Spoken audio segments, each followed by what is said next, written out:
Good Thursday afternoon, guys. My name is Jerry Miller, and welcome to the I Love CVille Show. We are live in Charlottesville, across Albemarle County, Central Virginia, the Commonwealth, the country, and the world on the I Love CVille Network, a dynamic platform that allows you, the viewer and the listener, to offer some perspective to change the pace and tempo of the discussion. Today, as promised, we're going to prioritize cycle and pedestrian safety in Central Virginia with an eye on Albemarle County. We had earlier this week the unfortunate passing of a city of Charlottesville resident in Ivy while on a bicycle. It seems like every year we're dealing with 1, 2, 3 deaths from a pedestrian or cycle standpoint. And folks, probably more serious injuries than that. So we're going to take a look at this topic from a stakeholder's eye. And what I mean by a stakeholder's eye is our guests have been touched by cycle safety or lack thereof closely. For example, Lynn, who's going to join us in a matter of moments, her husband suffered a serious spinal cord injury while on a bicycle. And Nancy Gill, the former mayor of Scottsville, is in our studio, and she had a family member, VMI graduate, who died while on a bicycle and being struck by a vehicle. So Judah Wickower is our director. Why don't we go to the studio camera, if you could, Judah Wickower, and let's welcome Angela Lynn and Nancy Gill to the show. First, how about an introduction from Angela, if you could introduce yourself to everybody that's watching. I'm Angela Lynn, and I live in Albemarle County. I've been privileged to be able to say that I've worked on boards here, and that's how I met Nancy Gill. We shared a board membership with the social service as a social service advisory board, and since then we've had shared interests that we have communicated about different issues in the county, but this particular issue with cycling safety came up years ago, and then after my husband's accident, we reconnected about what we'd like to see happen going forward to avoid more cycle injuries and cycle deaths in the county. Now, you live in Western Albemarle. I live in Western Albemarle, a very desirable, beautiful place to ride. And more cyclists are on the roads there. And when I left my house this morning, I passed 3. My thoughts are that I love seeing them. I think it's an amazing, wonderful way to stay healthy. COVID safe? COVID safe, and I heard that the bicycles, they ran out of cycles to sell because so many people wanted to get out. And since then, I've seen more people on the bikes as well because of just getting out in the outdoors and seeing what we have, especially this time of year with all the flowering trees and spring is very desirable. It's a beautiful place, right. No doubt. Let's get Nancy in the mix here. Background on yourself. As you mentioned, I am the former mayor of Scottsville, but more importantly, I am co-chair of an organization called HERE, which is Health, Equity, and Access in Rural Regions. So it's not only the bicycling, getting outside that's very important to me, but it's also getting safe areas for people to walk. And that fits in with our mission with HERE is to start building happy, healthy communities.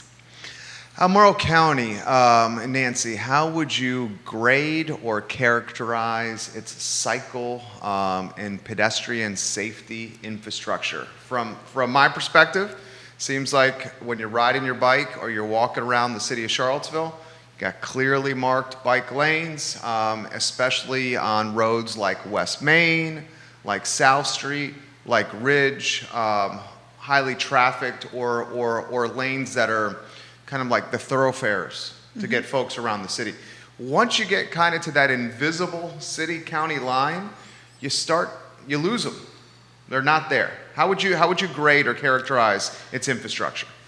I would say there isn't any as far as safe places for bicyclists and pedestrians. And I can say, just through the initiative that I'm involved with, we've spoken with a lot of people, and it used to be people could walk on these roads and feel very safe, but now you have individuals speeding, texting, talking on their phone, and really not paying attention. So the health quality has also gone down because of the lack of safe areas for people to get out and just walk to their neighbor's house. Sure, well said. And you were exactly right. Bicycle interest is boomed. It's a direct byproduct of COVID-19.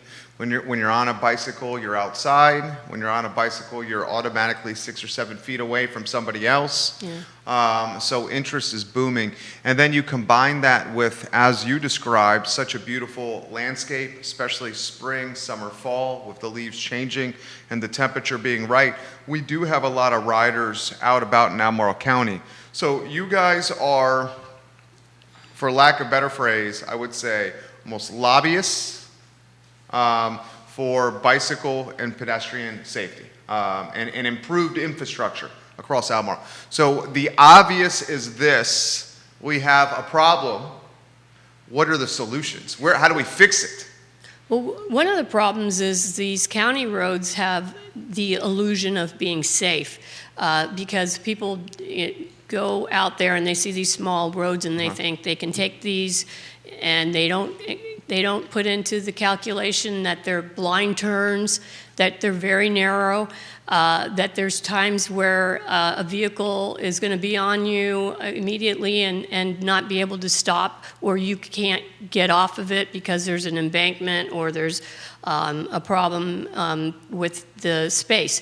So I would like to see these routes marked, designated for anybody who's maybe not familiar with our county, but also there's certain routes that they want to take. They want to go to Wintergreen. They want to go. My husband got up every day and rode to places like Wintergreen. It was something that he enjoyed doing. There was no way I was going to say to him, "Don't do that," but there was a risk involved. Sure. I think I anticipated a phone call every time he went out. And it's a terrible thing to have this premonition that this is going to turn out bad.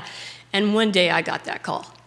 And the reason was the turn he took was a blind turn, and there was a parked vehicle where you couldn't see it, and if he didn't have a helmet on, he would have been dead. He hit, without seeing it, hit the helmet and broke his neck. And that spinal cord injury, those types of things may not even be a blip on a news report. Right.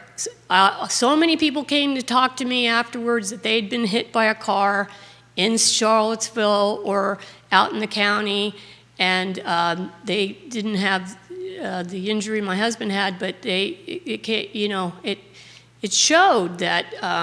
For those that are just tuning in now, her husband suffered a severe spinal cord injury while on a bicycle in Albemarle County. Correct. 2 years ago. 2 years ago, going around a blind turn, there was a parked vehicle. A mail truck. A mail truck. Mm-hmm. And he road bike directly crashed into the parked vehicle, the spinal cord injury. What's the solution? So like I said, for 21 years, we've been talking about this, and I will give credit where credit's due. I have seen the city improve. When I came here and, as a student and was riding my bike around, there wasn't the commitment to bike lanes or markings on the road or as much commitment to bike lanes even on secondary roads. But in the county, you just don't see it. How about this? Before we assess the solution, what are the financial problems for finding a solution? They're huge. This is not an easy task to undertake because you have to first, like Angela alluded to, dedicated bicycle routes. Uh-huh. So perhaps that's where we start, whether it's with the supervisors and VDOT, whether it's community advocates, whether it's bicycle groups. I think we all have to get together and decide where to start.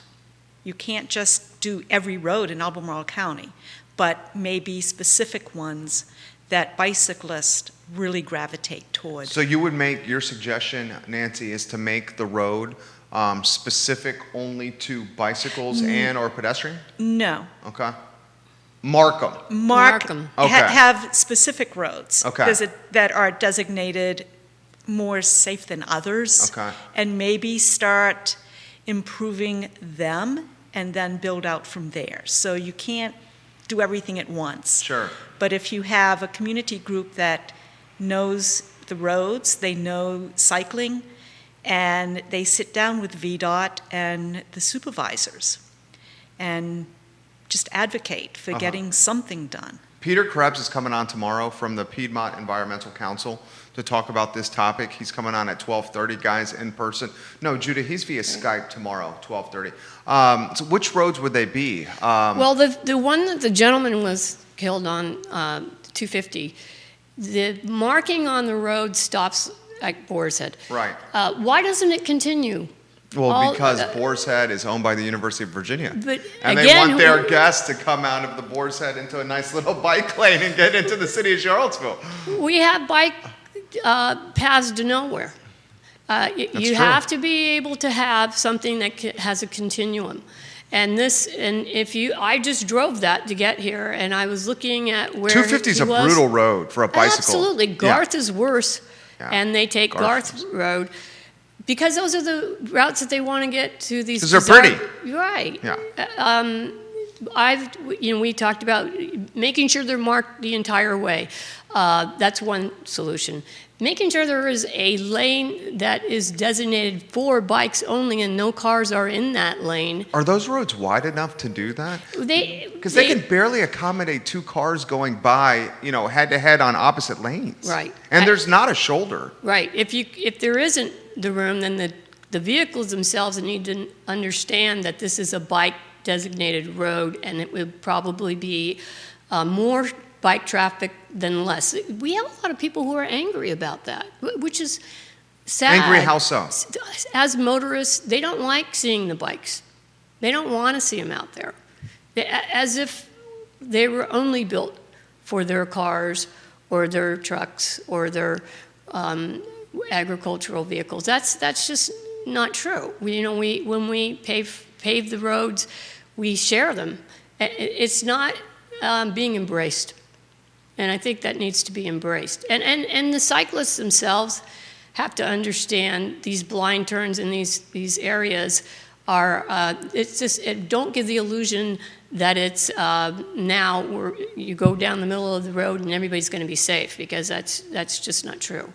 And I feel like the tourism will improve out there because of the desire to cycle, and because of the be able to go to the different venues that are being created. A separate bike path all the way out towards Scottsville and out towards the wineries and breweries would be. That would be awesome. I think a lot of people would benefit from it, not just the cyclists and not just the people who own the venues. So I would really hope nobody is in the situation that Nancy's family and I are in, with something that happened because somebody wanted to do something healthy. And so I see the future as more bikes and more pedestrians. And to make that friendly, I think we have to be proactive, and we have to start looking at infrastructure money has to count this in. It's such an interesting topic, because if we really wanted to unpack it, we could unpack it into the lack of ubiquitous and approachable public transportation in Albemarle County. Because if Albemarle County had better public transportation, then that would also take cars off the road, which would improve cycle and pedestrian safety across Albemarle. So that's a topic I'm going to bring up with the ladies here in the back end. What's Scottsville's take on this? I mean, I would imagine Scottsville would want as many of us all over Albemarle or the city of Charlottesville I mean, good night. Think about this, Nancy. We hop on a bicycle and we ride to Scottsville to spend money at like James River Brewery or Tavern on the James, and then we hop on our bicycle, we leave. We're not even taxing the roads. We're not like taxing like the infrastructure. I mean, what's Scottsville's take on this? And the second part of the question is, because you're obviously a problem solver. The second part of the question is like, is there legitimately a trail or path or bike system that could connect even southern Charlottesville to Scottsville? You mean Scottsville to Charlottesville? That's why I said it that way. We would love to have a healthy connection between Scottsville and Charlottesville and getting people off 20, because we talk about 20's tough. bicycle accidents. How many deaths have we had in the past 5 years on Route 20? And I think if you count them, you'll see you're using both hands. As far as infrastructure that's there, it isn't. I can't see extending the road bed to accommodate a bike/pedestrian path. But that would cost too much. It would cost a lot. We do have utility lines, and I don't know if we can get added easements on those to build something. I think it's really important to get people off the road, and even when you have bicycle lanes that are part of the road bed, there's still debris in them. I mean, I was driving down Mill Creek, they were mowing, there's grass cuttings, there's gravel, and that's dangerous as well. So it's not just building them, it's maintaining. What's your take?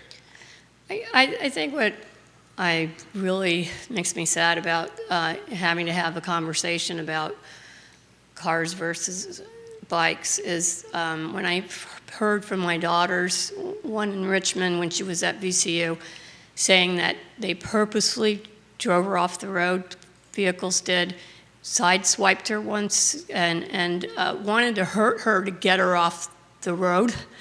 That's a painful thought, that people would be that angry with a cyclist.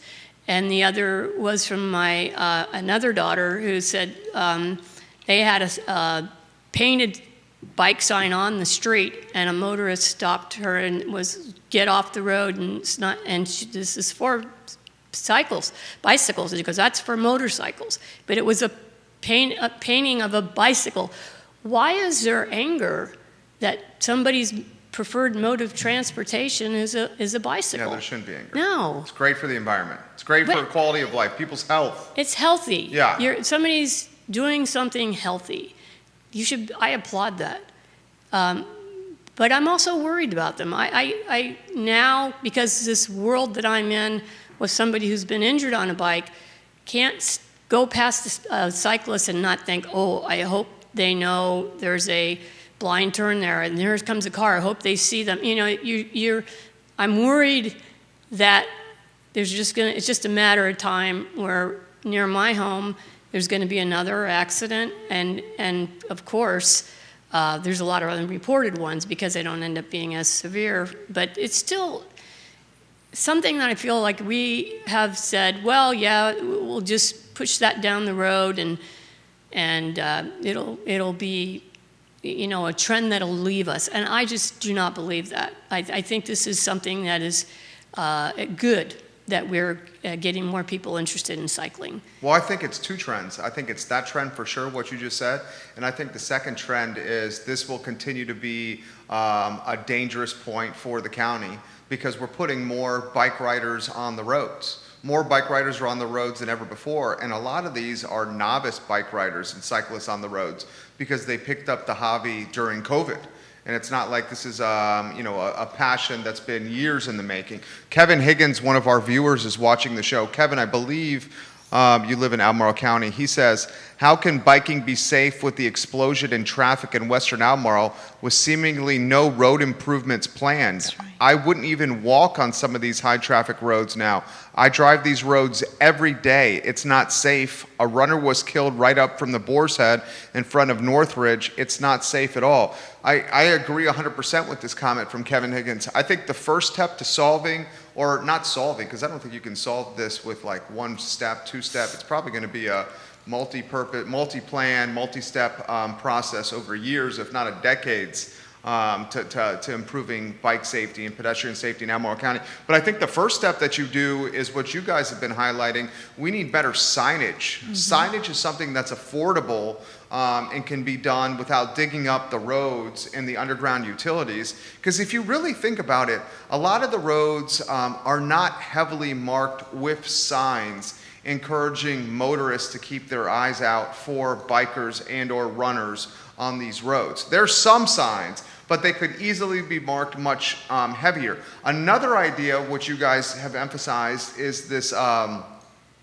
this branding of a cycle trail, almost like the Charlottesville Ale Trail or the Blue Ridge Brew Trail. If people knew that this trail existed and it was branded with a cyclist type theme behind it, then people would know, okay, we got to be really careful here because this is where the bike riders go to the breweries and the wineries, Southern Albemarle, Eastern Albemarle, Northern Albemarle, Western Albemarle. That is actually not a bad idea, and that's something that could probably be done through the CACVB and tourism and using tourism dollars to create this system, because you can leverage it by saying it's going to drive new customers and incremental revenue to the breweries and the wineries, and then Albemarle will get the return on investment in the back end with the new people going to the breweries and wineries to patronize them. So you're basically saying, let's create this new little ecosystem that's built around bicycle, a bike trail, and if you brand it with a name, and then if you clearly mark it with signs on the trail, and you tell the world or you tell the region, this is where you go to ride your bike to go to breweries and wineries, that is going to create interest, which would mean incremental revenue for the municipality, and it's also going to create awareness, and a byproduct of awareness is safety. Right.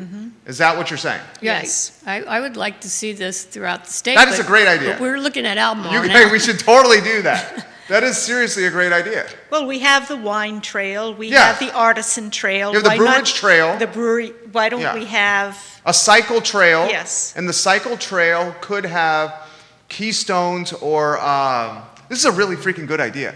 I'm glad you guys reached out to me about this. It could have stops. And the stops are where you could get like some water or some refreshments or some beer or some wine, and you're resting. Lunch, and then you go to the next one.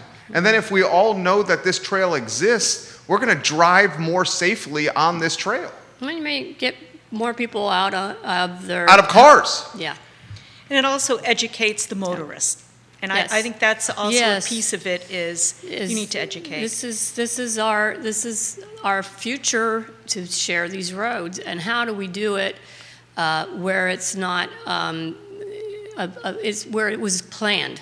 I think for me personally, I never regretted the day I married an athlete.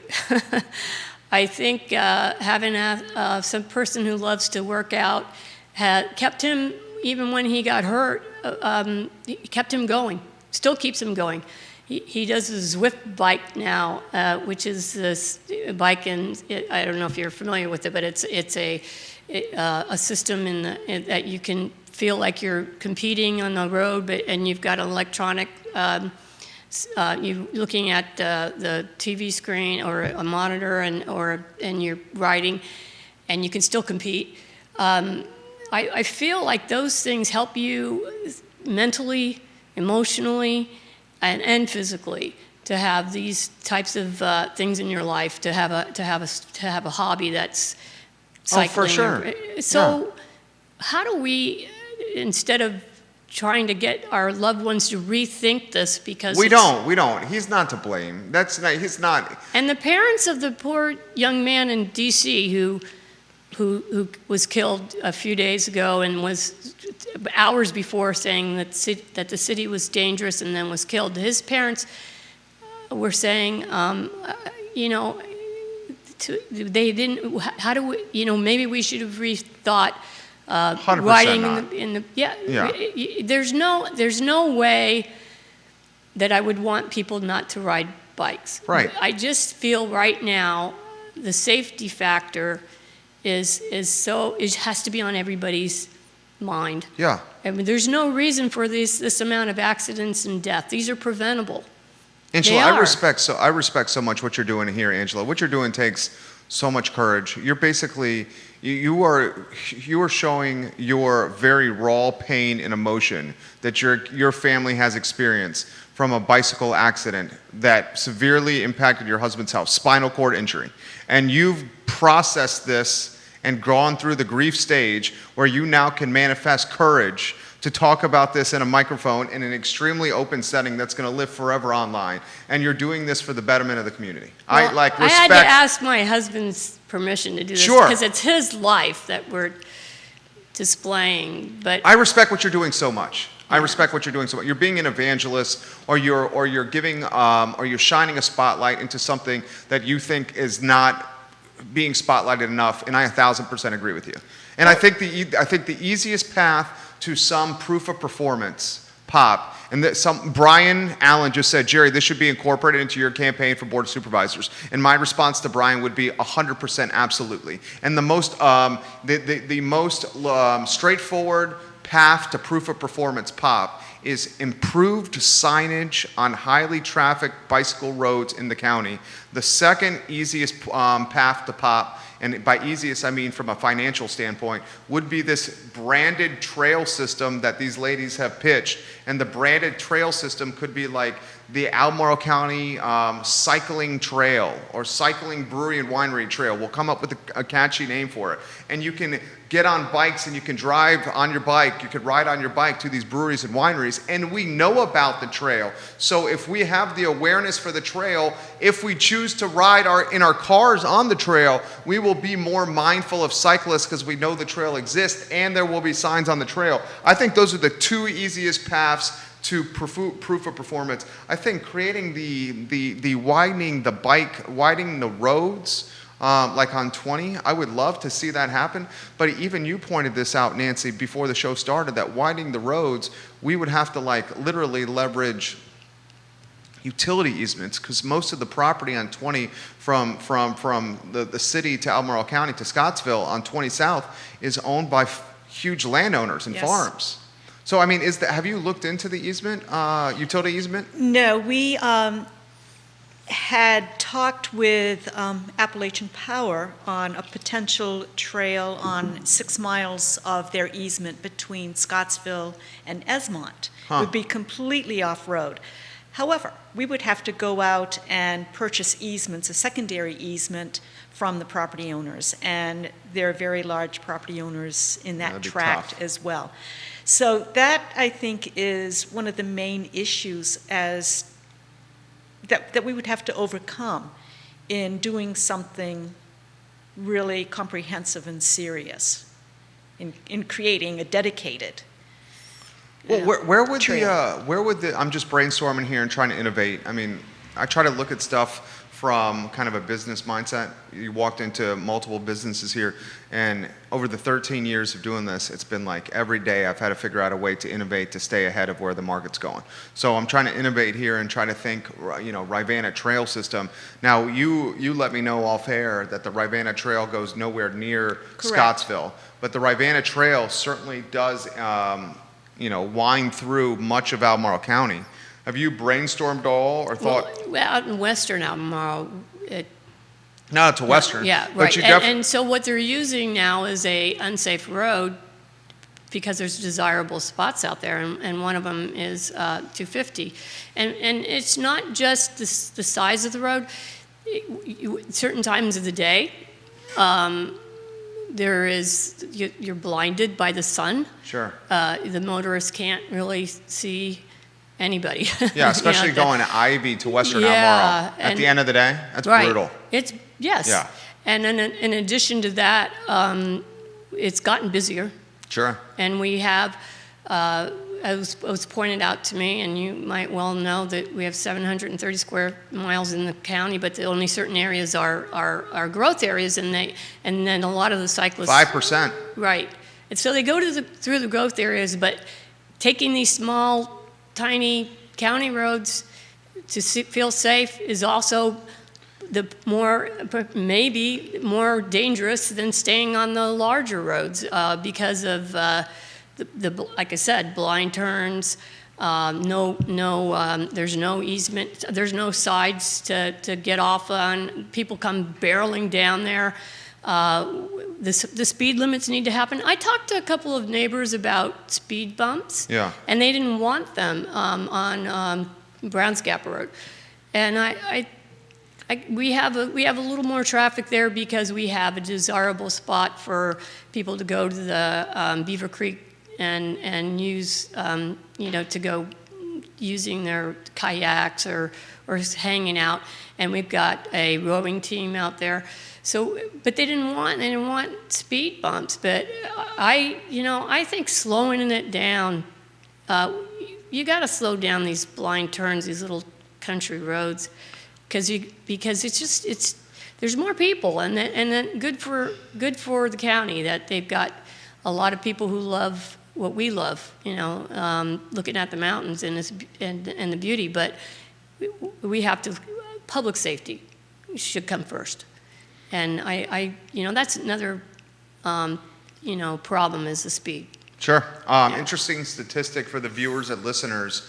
According to Realtor Magazine, the Charlottesville-Albemarle County metro area was the second most popular area for baby boomers to move to in the country.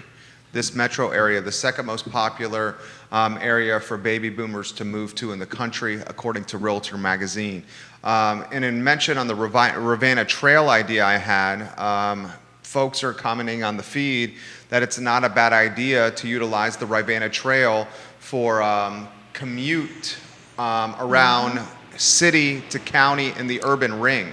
So the Ravenna Trail is much in the urban ring there, the designated growth area for Albemarle County, which is very adjacent to the city of Charlottesville. Perhaps as a way to improve the safety is offer the trail as another option or improved upon option for cyclists and pedestrians to go from the epicenter of employment, Charlottesville, to where they live or where they may live in the urban ring. Nancy, what are your thoughts on transportation just kind of in totality in Albemarle County? And this could be buses, anything like that. Well, Monday through Friday, 7,000 to 8,000 cars go through the town of Scottsville on 20. What is it? What's that at? 7,000 to 8,000 cars. Okay, Monday through Friday? Monday through Friday. 40% of UVA's hospital housekeeping staff live in Buckingham County. Dude, those are two really good stats right there. I want those to be burned in my brain, okay? Give me both those stats one more time so I can really burn this in. 7,000 to 8,000 cars per day go through the town of Scottsville. Okay. 40% of the housekeeping staff at UVA's hospitals live in Buckingham County. Now, would they take a bus? We have been talking, a couple years ago we were in conversation with Jaunt on how they could actually pick up some of the housekeeping staff, but they're at work at 5 o'clock in the morning. So could Jaunt possibly have a route to help get people off the road? Then what compounds that is you may get them there, but then there's an emergency at home and they don't have a vehicle to get back, or they have a sick child, or something goes wrong with daycare. So it's compounded by that, just because of the distance. I would like to see some kind of public transportation put in place on a regular basis. Jaunt does do Jaunt Connect from Buckingham to Charlottesville. And what are those shifts? I just see them coming and going. Okay. And they run on the weekends, too. Okay. And they do have a stop in Scottsville right by Tavern on the James. Okay. So, it's convenient, and there's parking there at the farmer's market that people can utilize. UVA was trying to, right before COVID hit, they were working on van service for their employees from Scottsville to a job site on a UVA campus. That didn't work because COVID hit, and we couldn't do the vans because of proximity. What do you think UVA's role is here as a stakeholder? I think it's huge. It's not just housekeeping staff that live in Buckingham and down around us. A lot of their admin staff live in southern Albemarle, northern Buckingham, Fluvanna. I think it's huge. Huge in that maybe the university is the solution to the transportation conundrum? Or is it, is it a public-private partnership where it's like some taxpayer dollars are used as kind of like the foundation for an entrepreneur or a business of some kind solving this problem? Yes. Now, when they started the van rides for their employees, it's unfortunate that it got cut short. I think it was maybe a month, Sure. And then they had to stop it. That's a move in the right direction, because it not only helps the employees, they don't have to go and park in one of the garages where they have to pay so much money to park there every month. It can drop them off right closer to where they work. Kelly Jackson says, Kelly Jackson's a businesswoman in the area. How about partnering with Hop On Tours to help during the week? Kelly, that's what I was thinking, was some kind of public-private partnership here where you do some kind of tax incentivized infrastructure launch where the county can fund or help jumpstart some kind of entrepreneur or business to create a solution for this. Hop On Tours is a business that's owned by friends of this program, Andre Xavier and John Craig, and they've converted and rehabilitated old buses, and now they rent each seat on the bus by the seat. So if someone wanted to do a brewery or winery tour around Central Virginia, they would only have to pay the hourly rate for that seat as opposed to renting the bus in totality. It makes it much more affordable. So I was thinking the same, where if like, Kelly, that's a great suggestion by you, if we can figure out some kind of public-private partnership, because the entrepreneur in the business is able to go much faster and be much more nimble than, say, like the municipality. And I think UVA is with billions and billions of dollars in their endowment could easily help solve this. I'm not sure UVA wants to get into the transportation game.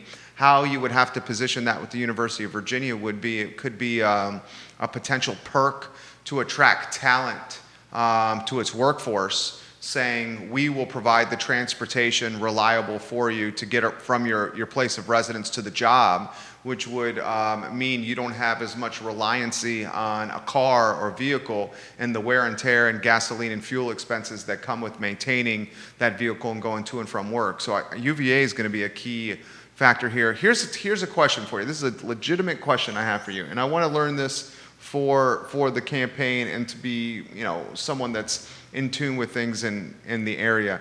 Does most of Scottsville, the majority of Scottsville, I hate to use broad stroke terms like that, but does Scottsville want to see Charlottesville and residents from all over Central Virginia, Albemarle County, hitting the town and Our budget relies on it. Okay, but is that the vibe for everyone? So you're choosing your words carefully for the first time well, here. no, because I want to put it right. I've lived in Scottsville since 1999. Okay. And I have not seen an issue with, people coming in. Because, when it's warm, there could be 50 motorcyclists rolling into town. Nobody minds. Well, And we have like car groups coming to town. So Floating the river in the summer. I'm telling you, 600 people a day come in and do that. And it's just part of Scottsville and the fabric of our life there. I love the town. I wanted to ask that. I want to make sure we're on the same page. You have tons of ideas. We're 45 minutes in here, Angela, and I'm glad you texted me, emailed me about this, and we made this happen. How about Western Albemarle? Well, Western Albemarle has new businesses opening up. We have wineries and breweries, but we also have a growing town.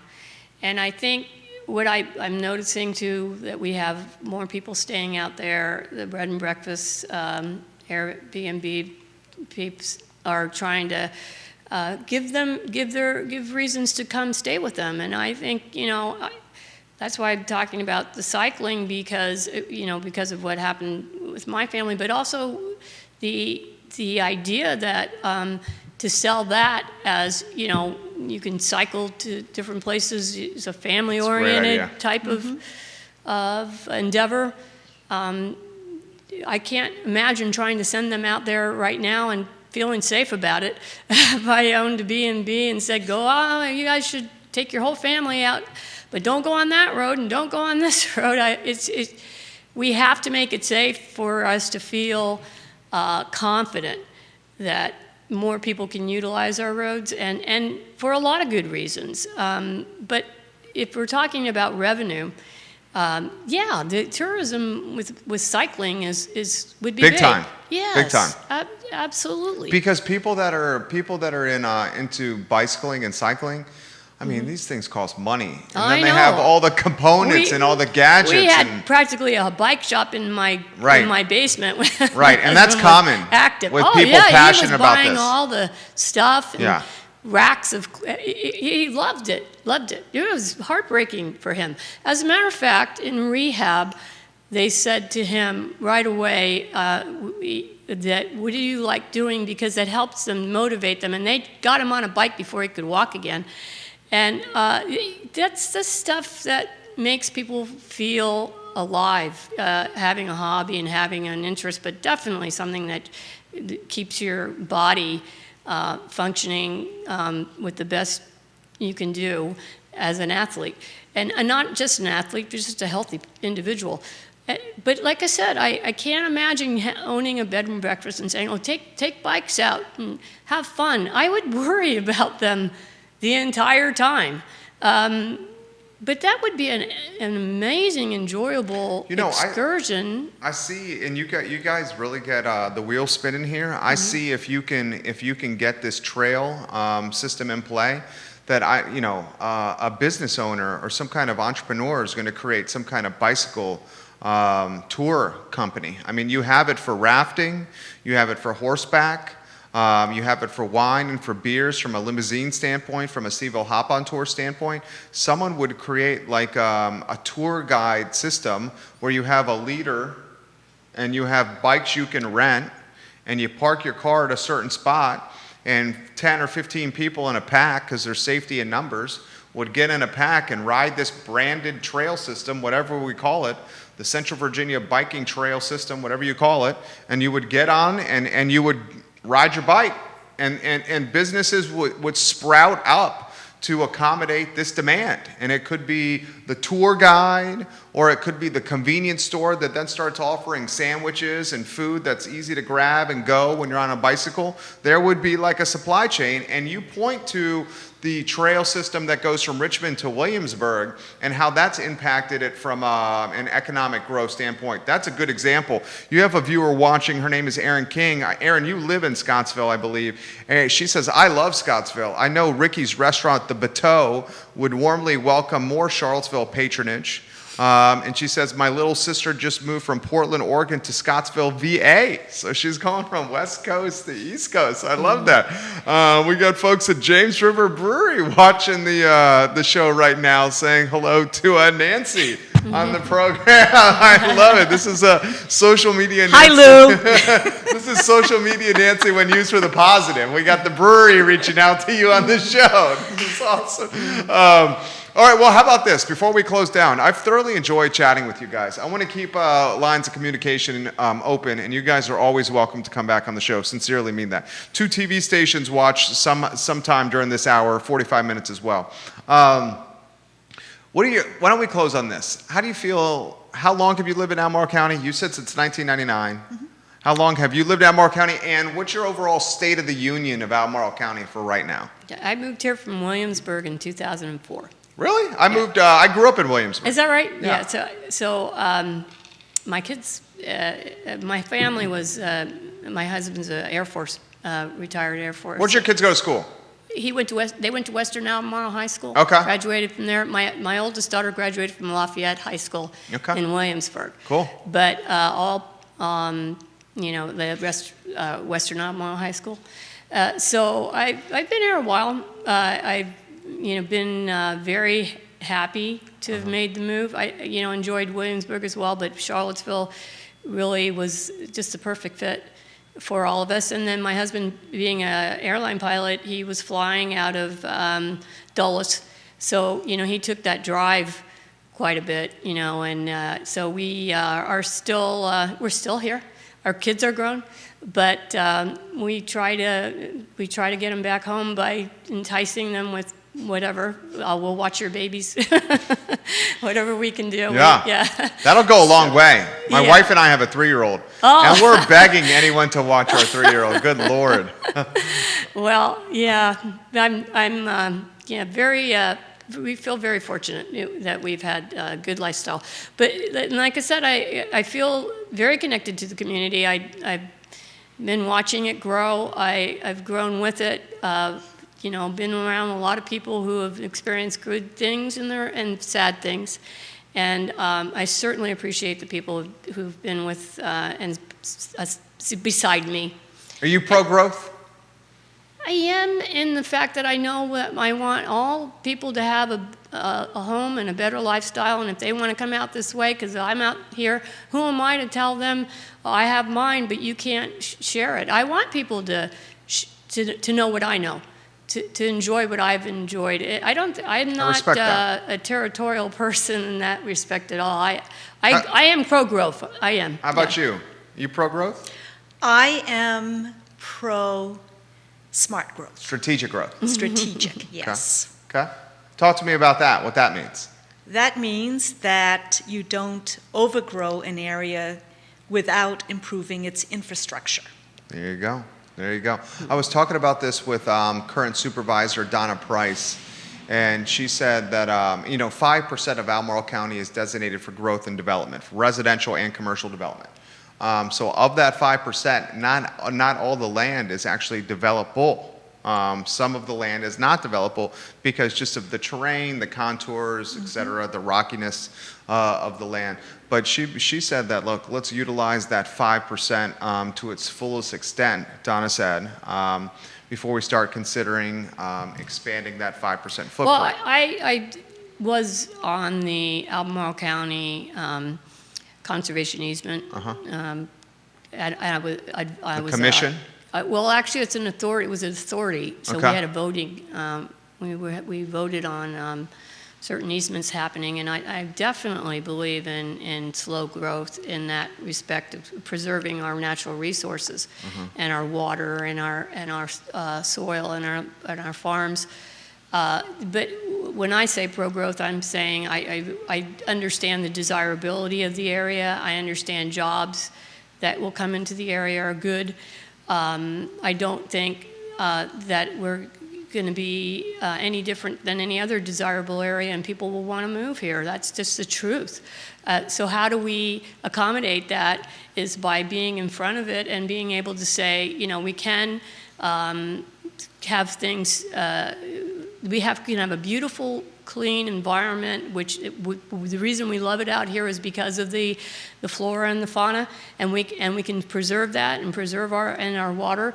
But we have to acknowledge the fact that maybe the people who lived in compact areas, because of COVID possibly too, have decided that the fresh air and the trees and the birds and the flowers and all the things that we know we love might be something in their future. And how do we allow that? And allowing that means affordable housing in the county. And I realize that our roads are not catching up to that. Yeah, they're so far behind. The things I've seen in a very short period of time. Well, rescue squad, roads, none of it is caught up to the growth. Right, and here's a very heartfelt thank you to the Western Albemarle Rescue Squad, who got to my husband within minutes because he wasn't far from them when he got hurt. That's a gift to be able to have somebody helping stabilize somebody so the injury isn't furthered and get them to the hospital in a very short period of time. That's another reason people want to move in an area that has a major hospital. We got two of them. Yeah. We're so fortunate to live here. That's a plus. It's such a plus. There's so many good things. Speak of the rescue squad, they just went by. We have a couple comments, and then we'll wrap up the show here. This is from Jehu Martin. He says, Charlottesville and the surrounding area have a circa 1950 traffic system. Mm-hmm. At times, there appears to be someone on staff called a traffic engineer that really isn't. Excuse me, it's the pollen time of year for me. We should emphasize this. Everybody in this room has been vaccinated. We have to emphasize that these days now, Nancy. Yes. A year or so ago, Jehu says, one decided to raise the speed limit on a local road from 25 to 30. It caused an uproar. There is, in fact, something called traffic engineering, and actually works. They should try it around here. Kevin Higgins makes the point, at the end of the day, many motorists see people on bikes in their driving lane the same way people react to someone in the grocery store in a 10-item checkout lane with 15 items in their cart. There's some truth to that. Yeah. There's some truth to that. He says they don't like what they don't expect. A lot of truth to what Kevin just said. And then the final comment we'll read here. Johnny Ornalis, thank you for liking and sharing the show. The final comment we'll read here is from Laura. She said, Jerry, I watched this show from start to finish. Please continue to emphasize cycle, pedestrian, and runner safety across Albemarle County. These ladies are exactly right.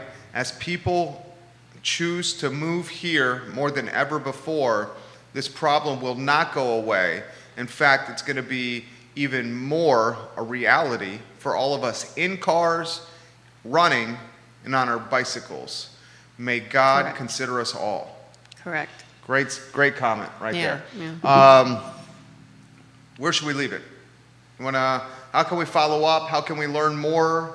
How can people get more knowledgeable? Keep advocating. Okay. I believe very strongly in advocating, and this is an issue that is a national issue in many respects, road safety. We can get a hold of this. We can prevent deaths. We can prevent injuries, but we have to be keeping it in our focus. And I'm hoping people do that. Okay. And we have to really, I think, motorist awareness is so important, and getting them to understand that we share the road. I will close with an instance. I drive on Red Hill Road quite often, between 20 and 29, and I got on the 29 end, and there are 3 bicyclists a half mile in. I was going 5 to 10 miles an hour until I got to Old Lynchburg Road, because there was no safe place to pass. And if I could have passed, and you do the right thing, right? Do the right thing. Yeah, and ironically, one of our Scottsville policemen was behind me. So it's a good thing you did the right thing. Ladies, you guys are fantastic. Judah, let's make sure we get their email addresses. This is the show, guys. We try to feature topics that matter in this long-form setting. I think you can get more accomplished from a conversation and a plan of action standpoint in a long-form setting like this. We'll continue to emphasize this topic on the show.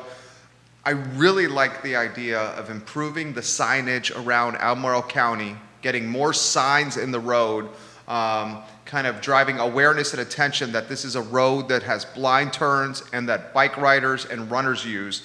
And I really, really like the idea of creating some kind of cycling trail around Albemarle County. And this cycling trail uses breweries and wineries as keystones or as stopping or rest stops. And then if you create this branded trail that we know about, folks that do happen to be on these roads in their cars will say, hey, I should slow down because I know this is the Central Virginia cycling trail and people are riding their bikes from wineries to breweries. Awareness is very important.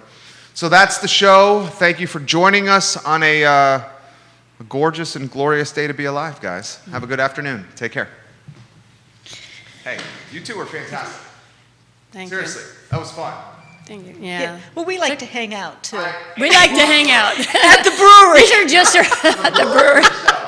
Yeah, is that like a good day brewery? I love that. Oh, it's Oh, very